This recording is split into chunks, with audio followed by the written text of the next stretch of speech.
Est-ce que vous aussi, vous avez été choqués par le dernier épisode de La Servante écarlate? Pour les gros fans de la série, sachez qu'en ce moment, il y a une exposition des costumes et objets à New York. Ça se trouve au Paly Museum. Je suis pas certaine de la prononciation, mais c'est P-A-L-E-Y.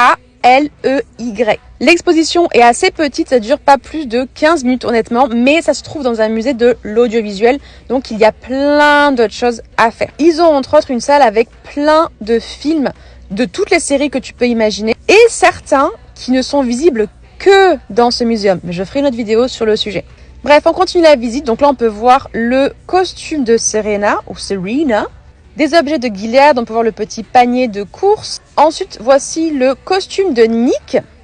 Et je dois avouer que j'étais un peu choquée de découvrir qu'il y avait des femmes qui étaient en mode Team Luke versus Team Nick. Comment ça? Il y en a qui sont pour un nazi. Oui, il est cute. Oui, il l'a sauvé. Mais c'est uniquement parce qu'il a un intérêt envers elle. Et c'est pour ça que j'ai pas été du tout choquée par ce qui s'est passé dans le dernier épisode. Cependant, beaucoup de gens disent que dans le livre, il est différent, il est pas comme ça. Bref, donc je veux bien vous donner le doute. Mais si on ne s'en réfère qu'à la série, pour moi, c'est tout à fait logique qu'il ait fini comme il a fini. Nazi un jour, nazi toujours. Et d'ailleurs, je serais curieuse de savoir qu'est-ce que vous pensez que vous seriez si Gilead existait vraiment. Personnellement, je pense que je serais une handmaid. Parce que j'ai eu 3 enfants sans même essayer, 3 grossesses hyper faciles. Donc dans un monde comme celui-là, je pense que je serais directement mis au rang de handmaid. Ou peut-être Martha, parce que je cuisine tout maison, l'un des deux.